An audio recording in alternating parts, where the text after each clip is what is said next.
Good morning, friends. How are you all? Thank you for watching my videos and liking and subscribing.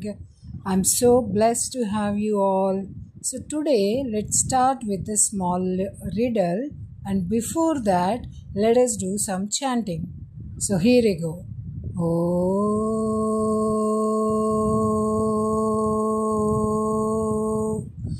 Namah Shivaya.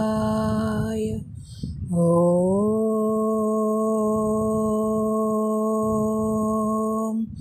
Namah Shivaya. Thank you, friends. And here is the riddle for you, which you need to answer. I am not the sun, but I shine bright. I am not the moon, yet I give light. I am not fire, burn within. Who am I? The symbol of eternal bliss and destroyer of sin. Can you guys guess, friends? And if you know the answer, please put your answer in the comment section. అది ఒక రహస్యమైన shop. ఒక ధనవంతుడు రాఘవ్ మల్హోత్రా అతని వ్యాపార సామ్రాజ్యాన్ని క్రూరమైన ఆశతో నిర్మించుకున్న వ్యక్తి. అనుకోకుండా ఒక తారసపడని వీధిలో నడుస్తూ ఉంటాడు. అక్కడ ఒక వృద్ధుడు కాల్నాథ్ పాతకాలపు వస్త్రాధారణలో ఒక మిస్టరీ షాప్ ముందు నిలబడి ఉంటాడు.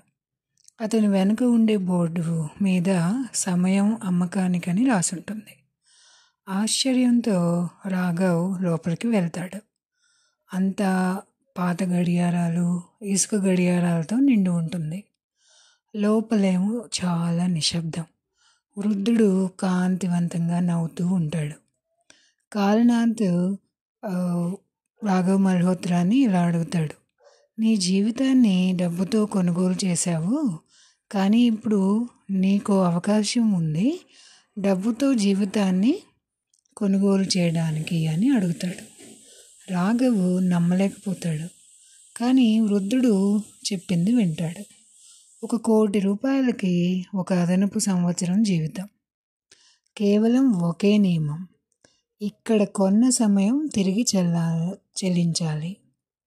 రాఘవ్ తొలిసారి 10 కోట్లు చెల్లించి 10 సంవత్సరాలు కొనుగోలు చేస్తాడు.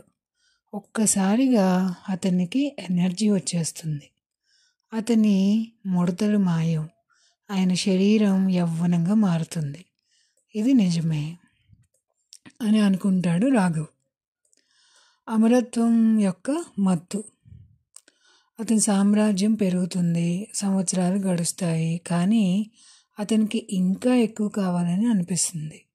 మళ్ళీ షాప్కి వెళ్ళి 20, 30, 40 సంవత్సరాలు కొనుగోలు చేస్తాడు. కానీ అయోమయం ప్రారంభం అవుతుంది. తాను యవ్వనంగా ఉంటే ప్రతిబింబంలో ఒక ముసలి వ్యక్తి కనిపిస్తాడు. రాత్రిపూట అన్యోన్యమైన కలలు. చీకటి లోయలో ఎవరో అతని పేరు పిలుస్తూ ఉంటారు. అతని చుట్టూ ఉన్నవారు అదృశ్యం అవ్వడం, ఉద్యోగులు, కుటుంబ సభ్యులు, అతను కలిసిన ప్రతి ఒక్కరూ మాయమవుతూ ఉంటారన్నమాట. ఒక రాత్రి భయంతో అతను కాల్నాథ్ దగ్గరికి మళ్ళీ వస్తాడు. రాఘవ్, ఇది ఎందుకు ఇలా జరుగుతోంది? నా చుట్టూ ఉన్నవారు ఎక్కడికి పోతున్నారు అని అడుగుతాడు. కాల్నాథ్ నవ్వుతూ, నీకు ఇచ్చిన ప్రతి సంవత్సరం ఎవరైనా ఒకరిని తీసుకుంది. నీ జీవితకాలాన్ని కొనుగోలు చేసేందుకు వారి జీవితకాలాన్ని త్యజించింది. అప్పుడే రాఘవ్కి తెలుస్తుంది తన ధన సంపాదన ఇతరుల ప్రాణాల ఖరీదుతో వచ్చింది అని. అతని భార్య, మిత్రులు, ఉద్యోగులు అందరూ పోయారు. వెంటనే సమయాన్ని తిరిగి ఇవ్వాలని అతను ప్రయత్నిస్తాడు. కానీ కాల్నాథ్ తలూపుతాడు. కాల్నాథ్, అప్పు తీర్చడం రక్తంతోనే జరగాలి, ఒకే ఒక మార్గం ఉందని అంటాడు. తిరిగి సమయాన్ని అప్పగించడం అంటాడు. రాఘవ్ ముందు తన తప్పుడు జీవితం కొనసాగించాలా, లేక తన వల్ల ప్రాణాలు కోల్పోయిన వారి జీవితాలను తిరిగి ఇవ్వాలా అని అనుకుంటాడు. అతను త్యాగం చేయాలని నిర్ణయించుకుంటాడు. చివరిసారిగా సంతకం చేసిన వెంటనే అతను ఒక్కసారిగా ముసలివాడవుతాడు. అతని శరీరం ధూళిగా మారిపోతుంది. అతని వల్ల కోల్పోయిన వారంతా తిరిగి వస్తారు. కానీ వారెవరూ ఏమీ గుర్తుపెట్టుకోరు. ఆ షాప్ అక్కడ నుండి మాయమైపోతుంది. కానీ మరో నగరంలో మరో వ్యాపారి అదే బోర్డును చూస్తాడు, సమయం అమ్మకానికి అని.